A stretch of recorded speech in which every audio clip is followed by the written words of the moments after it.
Sabe uma coisa que é meio assustadora de pensar? Civilizações inteiras, com tudo, cidades, cultura, tecnologia, podem simplesmente sumir, desaparecer do mapa. E o que fica é só silêncio, um silêncio que dura séculos. É de arrepiar, né? E é exatamente essa a pergunta que fica martelando na cabeça. Para onde elas foram? E olha, não tô falando de uma cidadezinha perdida, não. São várias sociedades super avançadas que, sabe, no auge do poder, puf, deixaram de existir. Então, bora investigar isso mais a fundo. E para isso, a gente vai dar uma olhada em 10 casos específicos.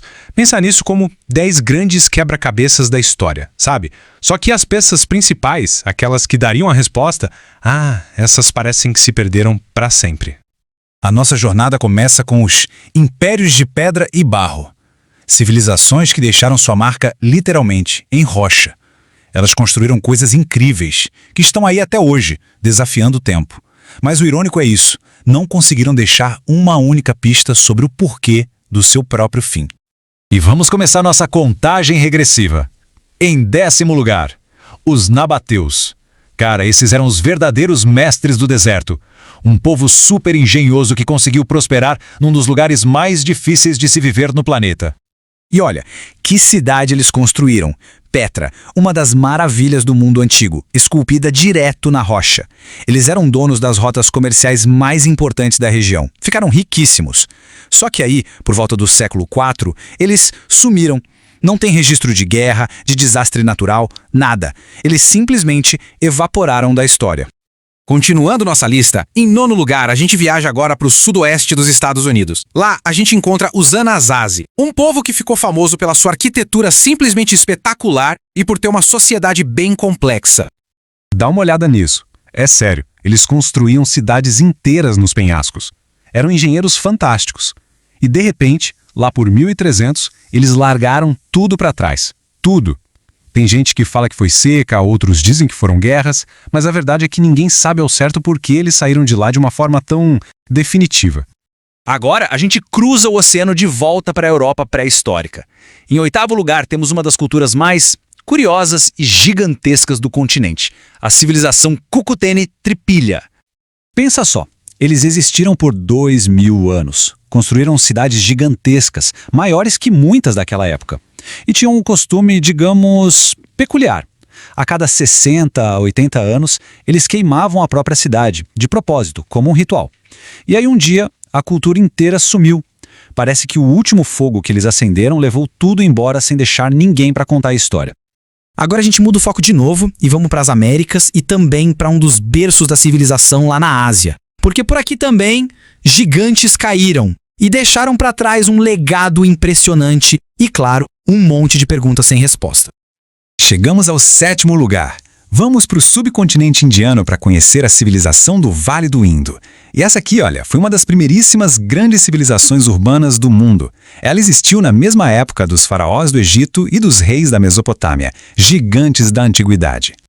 O que impressiona aqui é o nível de avanço deles. A gente está falando de 2600 a.C. Eles já tinham cidades planejadas, com sistema de esgoto, banhos públicos e mais, uma escrita própria que até hoje ninguém conseguiu decifrar. É um código que continua fechado. E aí, lá por 1900 a.C., tudo ruiu. Por quê? Bom, essa é uma das grandes perguntas da arqueologia até hoje. Aqui, a gente vai juntar o 6º e o 5º lugares porque as histórias se conectam. Primeiro, os Olmecas. Eles são tipo a cultura mãe da Mesoamérica, sabe? Muitas das coisas que a gente vê em outras civilizações, como calendários e escrita, começaram com eles. Deixaram aquelas cabeças de pedra gigantescas e depois sumiram. Pulando alguns séculos no tempo, a gente chega nos Maias, no auge deles, o chamado período clássico. Eles construíram cidades incríveis no meio da selva, como Tikal e Palenque. E o que aconteceu? A mesma coisa. Abandonaram tudo e a floresta tomou conta. Duas culturas fantásticas, com um final muito parecido e igualmente misterioso. A nossa investigação continua, agora nos levando para cantos bem isolados e super intrigantes do mundo antigo. São lugares onde os desaparecimentos simplesmente não têm uma explicação fácil, sabe? E que geram debates, nossa, até hoje. E em quarto lugar, um lugar que todo mundo conhece, a Ilha de Páscoa, ou Rapa Nui. A gente sabe da cultura que construiu aquelas estátuas gigantes, os Moai, mas essa cultura entrou em colapso total. A teoria mais forte é que a obsessão por construir essas estátuas foi tão grande que eles desmataram a ilha inteira. Sem árvores, os recursos acabaram, o que levou a guerras e ao fim da sociedade deles. É uma história que serve de alerta, né? Para todos nós.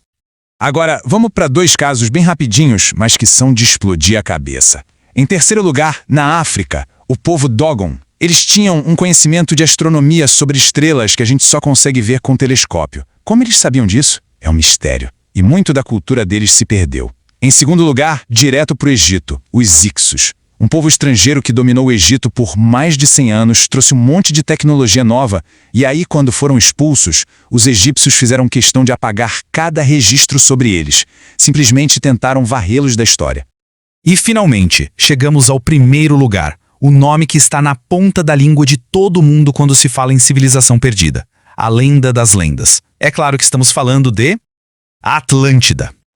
Tudo que a gente sabe ou acha que sabe sobre Atlântida vem de um cara, o filósofo grego Platão. Foi ele que escreveu sobre uma ilha-continente superpoderosa com uma civilização muito avançada que depois de um grande desastre sumiu, assim, da noite para o dia. A história que Platão conta é bem dramática, parece até roteiro de filme. Primeiro, uma era de ouro, de poder, de riqueza. Depois, em um único dia e uma única noite terríveis, vieram terremotos e enchentes, e a ilha inteira afundou no mar, para sempre. A grande pergunta é, será que Platão inventou isso tudo só para ensinar alguma lição de moral? Ou será que ele estava falando de um desastre real? Talvez a explosão do vulcão que acabou com a civilização minoica em Creta? Bom, essa é uma discussão que não tem fim. Ok, depois de passar por todos esses lugares, todos esses mistérios, o que fica? O que a gente pode aprender com o silêncio que esses povos deixaram para trás? É que quando a gente olha para todos esses casos juntos, alguns padrões aparecem. Os suspeitos são quase sempre os mesmos. Ou é o clima que muda de uma hora para outra, ou são guerras internas que rasgam a sociedade ao meio, ou eles simplesmente usam todos os recursos naturais até não sobrar mais nada. E claro, sempre tem aquele fator X, né? A peça do quebra-cabeça que a gente ainda não encontrou. E tudo isso leva a gente para uma reflexão final, que é talvez a mais importante. Essas histórias, elas não são só sobre o passado, sabe? Elas funcionam como um espelho. Porque se sociedades tão poderosas, que esculpiram montanhas, que planejaram cidades perfeitas, que dominaram seus mundos, se todas elas puderam simplesmente virar poeira, o que garante que a nossa civilização é permanente? É uma pergunta que fica no ar, ecoando por essas ruínas todas.